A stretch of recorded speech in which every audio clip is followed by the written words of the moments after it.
دع الأيام تفعل ما تشاء. U sredinama gdje svi ljudi vjeruju, većina ide u džamiju kad kaže hayya ala sala, svi abdesti odlaze u džamiju, završe namaz, nastavljaju posao. U ovim sredinama ezan uči kao navika. Znači podne oglasi se, većina ljudi koji šetaju čaršijom uopšte nema, iako nosi ime Muhammed, Abdullah. Znači kad ga pitaš jesi musliman, kaj jesam, pitamo ga jesi klanjao sabah jutros, kaže nisam. Jel dozvoljeno muslimanu da ne klanja? Kaže nije. Jel ti želiš biti pravi musliman ili hoćeš da ostaneš pola ovako, drugo onako? Ka Allah je milostiv. Allah će nama oprostiti, mi smo u Evropi.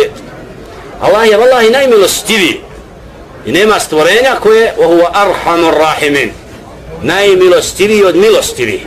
Majka ima milost prema djetetu, ali je Allah milostiviji prema robu svome nego što je majka prema djetetu. Ali kad rob, nakon što mu Allah servira uputu i pošalje knjigu i dostavi poslanika i pojasni svaku riječ, i onda čovjek psuje Boga i kaže ne trebaš ti meni Bože, ja sam Bog. Onda nije isključivo, Allah trpi najviše kufr svojih robova i najsaburliji. Koliko ljudi psuje danas Allaha na svakom koraku, ili mu dođe grovom da ga ubije odmah, ne ostavi ga Allah. Pravi čuda, prko se Allahu Muhammedu a.s. i kad dođe nakon, kad sve granice čovjek pređe u prkošenju Bogu, Allah kažnjava.